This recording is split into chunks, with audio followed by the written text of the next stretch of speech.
Hello, everyone. So, welcome on yet another episode of Startup Greece Talks. I have the pleasure to welcome Robbert from bFlex. Hi. Kalimera Solus. Kalimera σε όλους. That was perfect. So Robbert is actually staying in Athens, and I really wanted us to have this interview up close. We didn't make it, so here we are, but someday we're going to make it.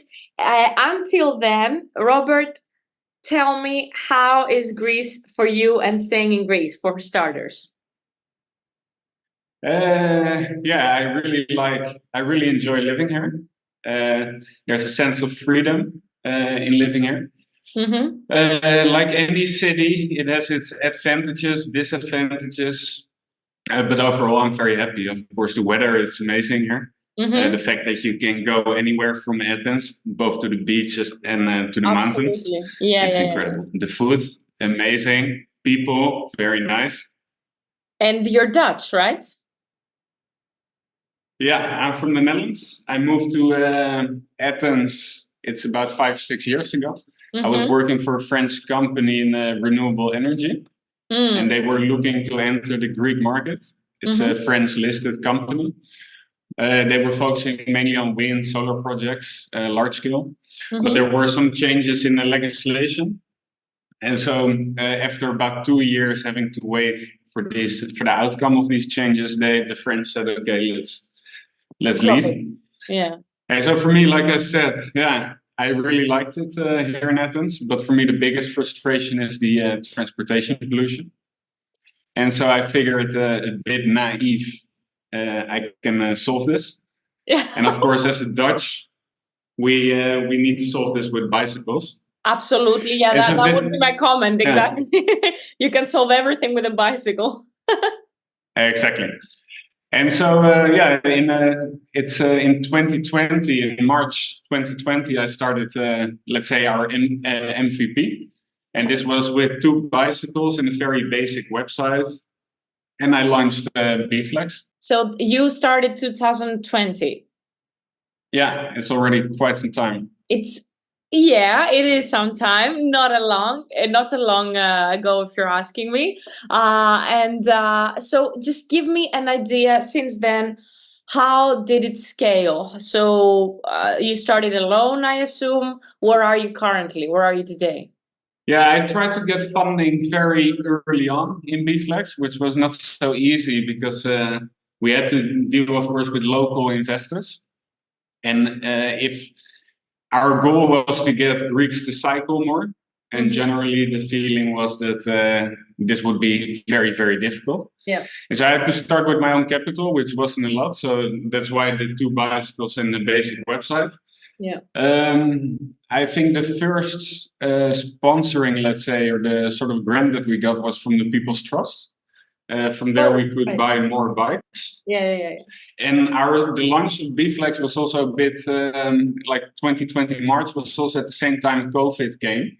Yeah. And so nobody, of course, knew what was happening and what was going on. Yeah. And so we got huge demand for the bicycles because at that time, if you remember, you could send a text message and then you could go out if you had a bicycle or to do some exercise. Yeah. So everybody wanted bicycles. Yeah. So we had a very big demand, but of course this wasn't realistic. We knew that COVID at some point should go away. And then what would happen with the demand? But it allowed us to grow a little bit, also to gain some brand recognition. From there, we had the People's Trust. We could buy another 40 bikes. I was doing everything from the living room together with 2 dogs. I'm living like 45 square meters, 2 dogs and 40 bicycles. So this was quite full. And then from there on, I managed to get some equity funding and grew from there again. Now, 2023, we have our store finally. So that's a good thing. We have a fleet of 150 bikes in total. Very high occupancy rate, something above the 90%. We had over 1,000 subscribers. And we also have a waiting list of 900 people. So altogether, it shows that there is very strong demand for what we offer. Yeah, absolutely. There's just, They're just I need more bicycles. So basically, that is my problem. So this is the funding part that we're constantly working on. And overall, I'm very pleased. Sorry? I know that you pivoted recently, and if it's not called a pivot, then what is it? So I know that you changed the way that you're working. Indeed, yeah. So at the moment, I think that the podcast will go live. Our new platform will be live too, and this is a first of its kind. So how bFlex was working is that an all-inclusive, flexible subscription. So if somebody books it via our website, we deliver it to the client, and then if something happens during the subscription period, we go to the client to fix the bike. And then the subscription itself can be stopped at any time. So it's like a Netflix logic. The issue that we had here, was from investors mainly, that it's not scalable enough. Yeah. So we needed more bikes in order to grow revenue. Yeah. And so this was feedback from the investor side. We also saw feedback from the market, where large car companies started investing also in this similar subscription model for electric mobility. Yeah. And so, let's say, based on this feedback, we started working on a new concept where we basically utilize assets already freely available in the market. So think of an example like a bike rental company. You're now in Corfu. So there's a bike rental company there called Mofo e-bikes. They can join our platform now, as they did. They can then upload a product. So this is a bicycle. And then we give them the option. Do you want to offer this bike per rent? So this is short-term, focusing on the tourism industry. Do you want to focus on the local market with the subscription model? So we provide, again, the software for this. Or thirdly, do you want to sell the bike? So we give these three options to any vendor anywhere in Greece. And the logic of the three options is that from a vendor perspective, you can increase your revenue, you can diversify your revenue by focusing on different segments of the market, and also make the revenues year-round. Because the issue often is, of course, if you focus on tourism, this is very seasonal. So during the winter time, their fleet is standing still. Absolutely. We show that we have a very good working subscription model that focuses on the local market. So we invite all these companies on our platform. Absolutely. Thank you for sharing. So if we had to put it in extremely plain words, what exactly would you say that you provide and to whom? And I'm asking this question like that because for people that are out there trying to figure out a way to transport, then this would probably be a great solution. And if they understand how to utilize it, it's even better and they can reach out to us. So if you can put it like really, really clearly, what exactly are you offering? Who are you offering it to? And with whom are you collaborating currently? Excellent. It's a very good question. So very simply put, bFlex will turn into a marketplace where vendors can offer their products. And what we do for the vendor is that, aside from providing the software per category, is that we look for their customers too.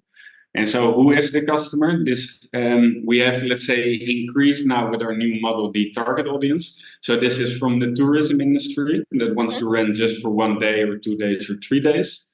To the local market, let's say, and this is the subscription and the selling, and this could be anybody. If you want children bikes, you can now rent it, subscribe it, or buy it. If you want a bike because you work as a delivery person for Volt, for example, you can lease a bike or you can buy a bike via the platform. And the whole user experience is very easy. So you just go to bflex.io and basically you get 3 categories. Do you want to rent? Do you want to subscribe? Or do you want to buy your bike? And based on that, we can implement some filters. And then you will find the perfect bike for you. And I use bike pretty generally, because we include like kick scooters, children bikes. We have electric mopeds, electric motorbikes as well. So it's a whole spectrum of vehicles within the electric mobility market. This might sound complex to someone listening to it, but it's technically just addressing different needs based on seasonality and based on type of vendor. So great, thank you so much for breaking it down and deconstructing it for me. So as if I understand correctly, you are technically a commission and subscription based model when it comes to the revenue streams. Are you providing any other sorts of let's say services that give you some kinds of differentiated revenue stream? Yeah, so we have, as the marketplace, we are fully commission oriented. So we bring a customer to the vendor for which we charge a commission, and that we do per category, so the rent, subscribe, and the selling. Mm-hmm. And then in addition to that as well, because as a marketplace, we have the opportunity as well to work with third parties that can promote their e-mobility related products. Mm-hmm. And so an example here is the first promoting company on our platform. It's Anytime from Inter-American, because they have e-mobility insurance policies. So there's a very strong synergy between what we're doing and what they're doing, because it's both our vision, let's say, to solve the transportation pollution in Greek cities and also in other cities. Okay, great. Perfect. So I understand that you have sort of found who you will be working with, but is there, are you 100% about the product market fit, or are you going to try and see how it goes and accommodate the customers as they come? Yeah, so the advantage from us going now into the marketplace, that we have a lot of knowledge already from the last 3 years working bFlex as a subscription model. Absolutely. So in that category, we have very good knowledge. We are the first bike subscription company, and I think also now in fleet size, we are the biggest or one of the biggest. And so we work a lot with surveys. We talk with our subscribers. I still do myself like 95% of all the deliveries when we go to customers, and also when we pick up the bike, to understand what they like and what they didn't like, etc. And so this is something that we take with us to the marketplace. From the renting category, which is the tourism industry, this is something that has existed, of course, for a much longer period, so people can rent their bikes online. What we're trying to do is basically to simplify the whole experience there as well. And bFlex on itself will be just the go-to bike marketplace in Greece and also outside of Greece, of course, that's the goal. And yeah, the ideal customer persona for us with the subscription model is somewhere between 25, 35. So we see this as the average age. But it's very nice to see that we have students and also people from 65, 67 that are now cycling daily. And this also shows the huge potential of the market. And what we see as well with bFlex with the 1,000 subscribers is that roughly 40% continues to cycle, either by continuing to use our services or they buy their own bike. But this is a very nice percentage. These are people that use the car for everything beforehand, and now they're actually using a bicycle for the daily commute. Great, that's good. So you can, so technically a person that rents from you and does subscribe in the platform, at some point, if they like what they're doing or if they're staying in their city, they can buy their bike.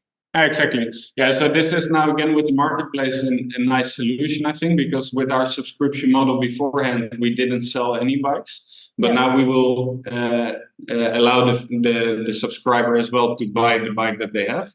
Yeah. Or they can, of course, within our marketplace, choose a different bike and purchase that one. Absolutely. I think it makes perfect sense as a model, and it should also be very user friendly as a solution. And I would love to know if there's any feedback that you have regarding the customer journey or the pricing. So again, since we will go live, I think roughly around the time the podcast will go live. Yeah. So for the marketplace now, so the marketplace will be just let's say, small market of the entire market out there. So it will be up to the vendor to price the products. Mhm. And then, of course, like in any market, people, if they want to sell their fleet, they can give discounts, etc. And so for bFlex itself, we have great feedback. We have on Google, we have a 5 out of 5 rating. So this is like perfection. It's something that we're very proud of. And Absolutely, then Google 10 out absolutely. of And you 10. should, 100%. Yeah. And then our surveys, we have 10 out of 10 as well. And yeah, this is again something that we will take to the marketplace too. So our main focus is always the subscriber. Yeah, absolutely. And daily commuters are probably the biggest, the highest percentage of your users, I assume, right? Yeah. So we have, I think, like 90% of our customers are daily commuters, so individuals. And then of this 90%, roughly 95% is Greek, which of course is very important because it's the Greek market that we focus on.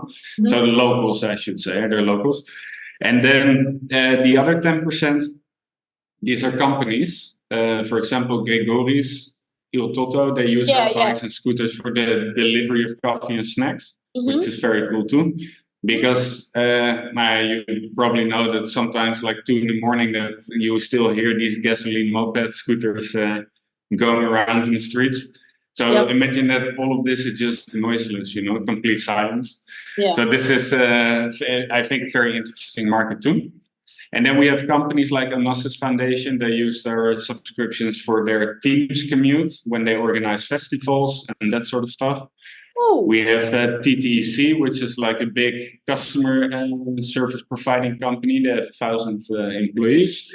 And then they give our bikes with a discount to their team members. So this is a very nice way as well to minimize the carbon footprint of a company by reducing the carbon footprint of the workforce. Absolutely. Thank you. Thank you so much for sharing that. So so I'm sure that since you have a positive feedback from your customers, I'm sure that you also have a relatively good customer retention. Would you like to talk to me a little bit about it? Yeah, so this is very interesting as well. When I started the subscription model, we work with direct debit. So this means automated payment each month. And this was quite new. To my knowledge, Netflix was the company before us doing that as well. But I don't know of any other company at that time that was doing that. Sorry. And so this was a test case as well. So we first want to see, do people actually want to cycle to work and back? This was one. And two is, do they agree to the automated payment logic?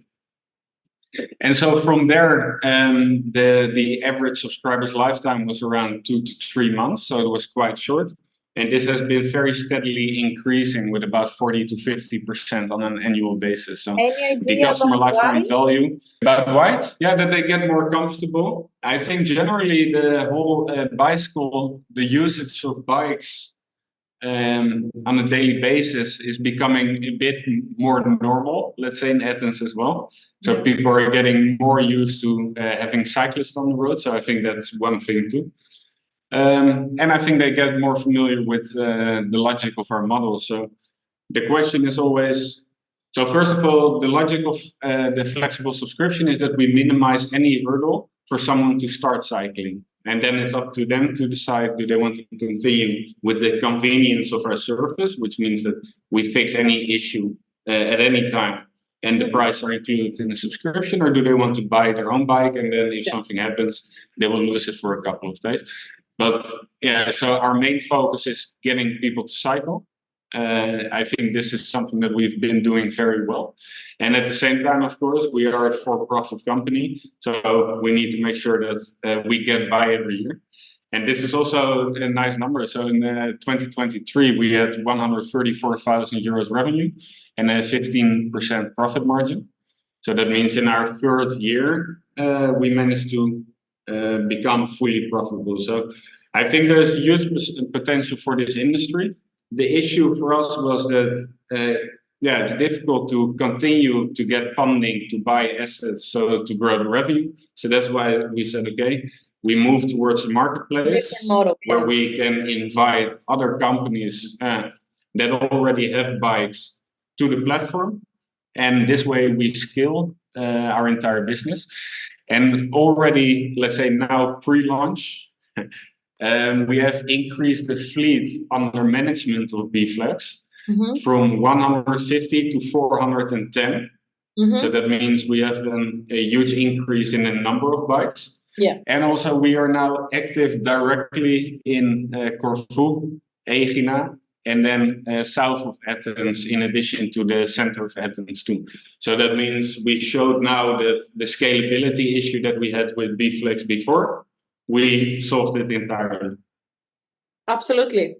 Absolutely. Got it. Thank you. So I understand that this is going to keep on growing. Have you done any research regarding the growth rates, or do you have any estimation about how it's going to be within the next years? Yeah, so for now, our team, we have 2 full-time members. I'm one of them. The second one is Konstantinos. Developer. Amazing developer. He's the one who's been building the platform, which has been a real big struggle. So it's amazing work from Konstantinos.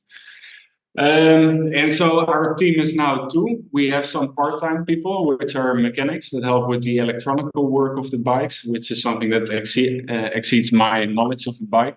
And then the team will grow the next 5 years to approximately 28 people in total. Our revenue will grow with it next year, because I always make the financial projections a bit more conservative, that I can call the investors. Absolutely. And then it's a happy call instead of a sad call. So the revenue we will. It's better to under promise and over deliver. Exactly.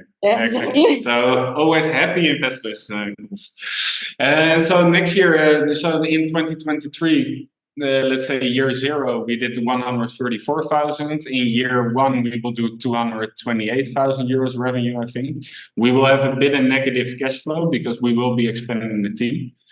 And then in year 5, we will be profitable. The revenues will be around 6 to 7 million euros. And I think the profit margin, the gross profit margin, will be around 40 to 50%. So the concept on itself, it's very promising. It sounds very promising, and I'm sure that Greece is not even, let's say, it should be a challenging environment. Yeah, but so, this expression, if you can make it in New York, you can make it anywhere. I think if you can make a model work in the Athenian market regarding cycling, then you can make it anywhere. And I'm very much convinced of that. So we started with the most toughest, and I think from here it will just be easier. And also because now with bFlex as a subscription model only, we were focusing on a niche market within a niche market, because the cycling industry is very much a niche market. And now with the marketplace, we are expanding this. So we're including the tourism industry as well. The truth is that probably the tourism industry is the most, I wouldn't call it the most profitable aspect of the solution, but it's definitely the one that is going to bring in the fastest revenue, at least to my understanding, because the people from abroad bring a culture that is related to cycling. It is related to not taking mass media for transportation. They are pro activity and exercise, and this is a completely different let's say mentality than the Athenians or Greek people in general have, unfortunately. But it's very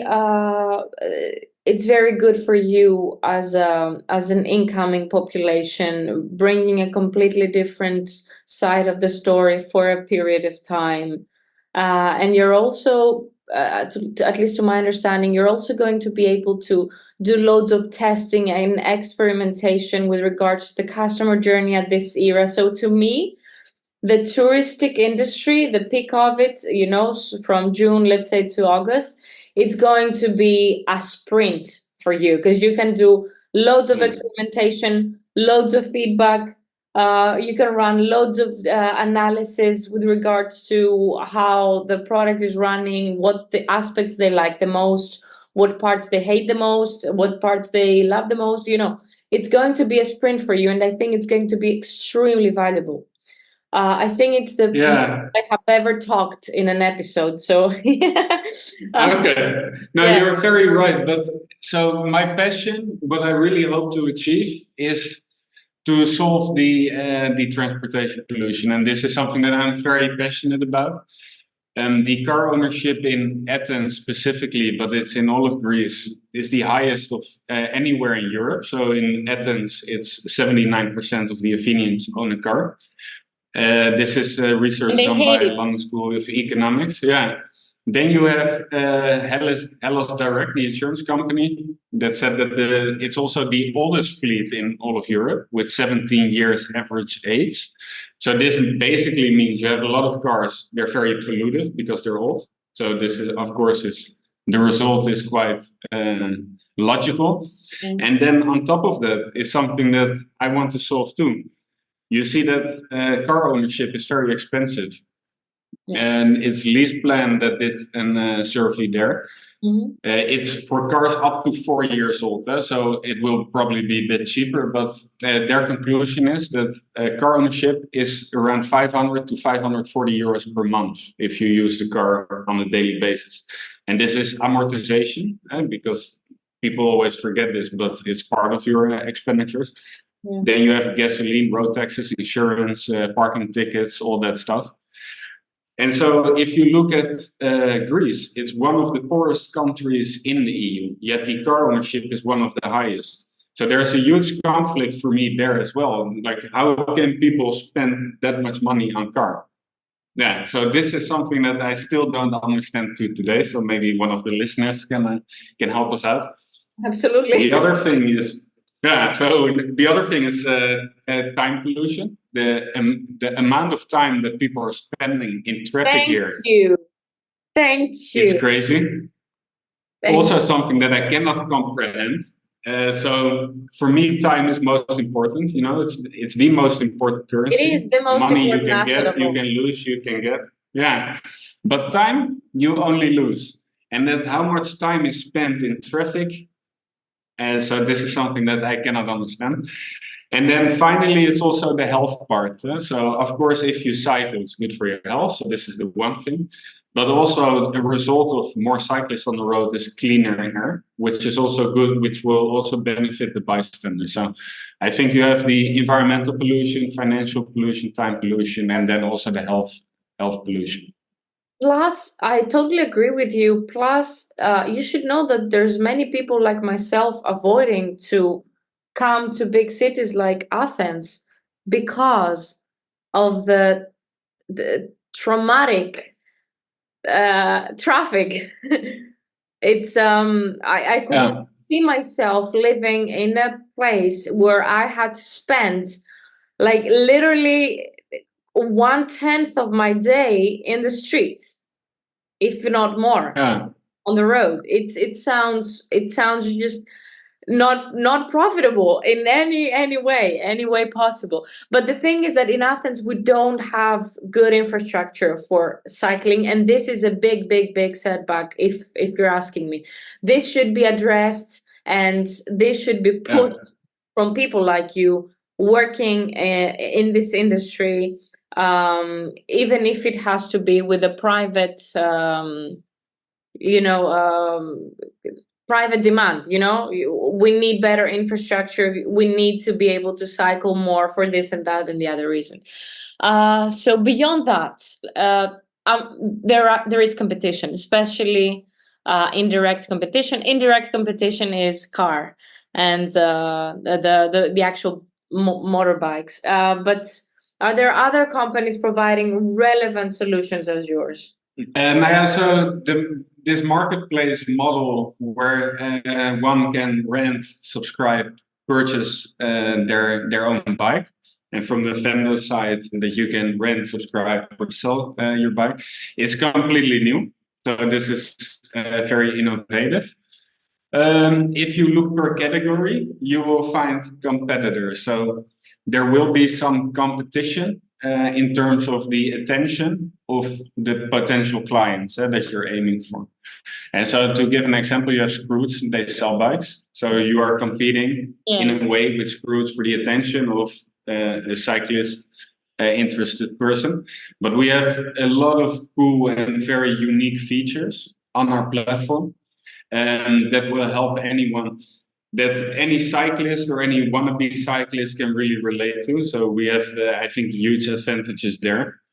Also, the fact that we are focusing very specifically on an industry will help us a lot. So I think people are less likely to buy a bike from Scrooge than when you can buy it from, let's say, bike specialist. And plus, we have the main advantage as well, and this is how we are unique, is that you can simply compare, okay, do I want to buy a bike or do I want to subscribe a bike? Like, what are the advantages per category?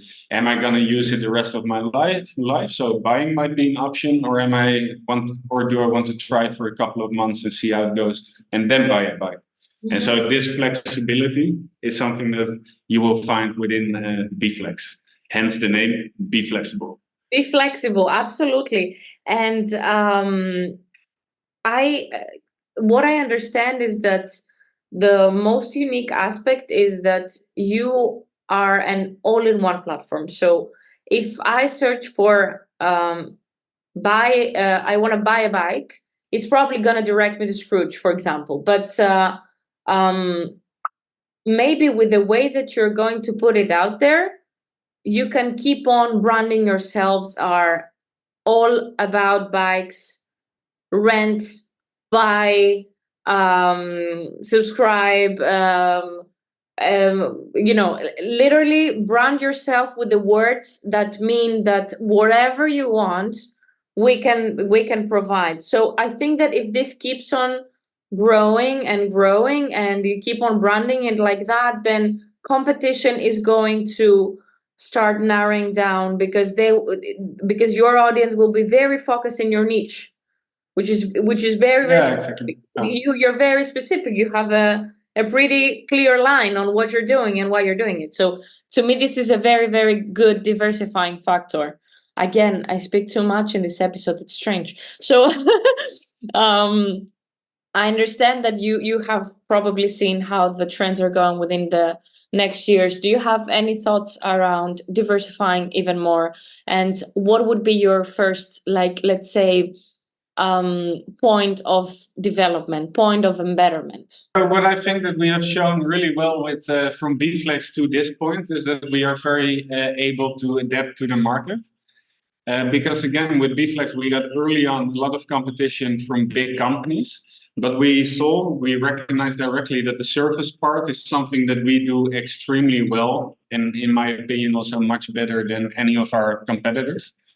And so what we then said is, okay, how can we utilize that advantage over our competitors? Now, okay, this is by creating a marketplace where we invite them to join us. Mm. And so the fact that we are able to adapt constantly to the changes of the markets, I think this is very indicative for what we will be able to do in the nearby future.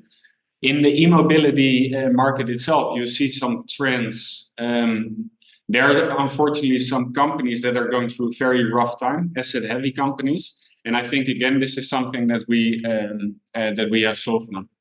So you said that currently it's you and another person, Constantinos. There's not much time to talk about financials, and I think that it would be much smarter to talk about it as soon as the platform is launched, so we could have probably a second conversation and see how the differentiation has been from when you started to when you launched the pivoted edition of the company. But I would like to talk a little bit about whether you are going to increase the team in number wise, and what are you searching for if you're currently searching for talent, so that we can make a call to action to everyone listening to us? Yeah, very nice. So we are doing we are going live with the marketplace model. We are also doing a funding, and so the funding will be used in order to expand the team, and then also to invest in the marketing budget. And so the next hires for bFlex will be someone with a lot of experience in marketing. So this will be of huge importance to us. And then also, let's say, a junior to mid developer. So these will be the first two hires. And then most likely also someone for the customer service. Because for the past 3 years, with a gap, I've been doing the customer service myself, and my Greek is obviously not good enough. So we have a live chat on our website. So I'm constantly Google translating replies to questions we're getting in real time. Okay, so call to action to anyone listening to us out there. If you're interested in what bFlex does, which you should be, please reach out whatever way you want. Comment, call me, text me, text Robbert, and give us your feedback regarding bFlex, regarding our episode. And if you know someone who would be a good fit, just shoot him over. And I'm going to wrap it up by saying that I'm very, very glad we had this conversation today, and I look forward to doing yet another one right after or sometime after the platform has started going live. And thank you very much.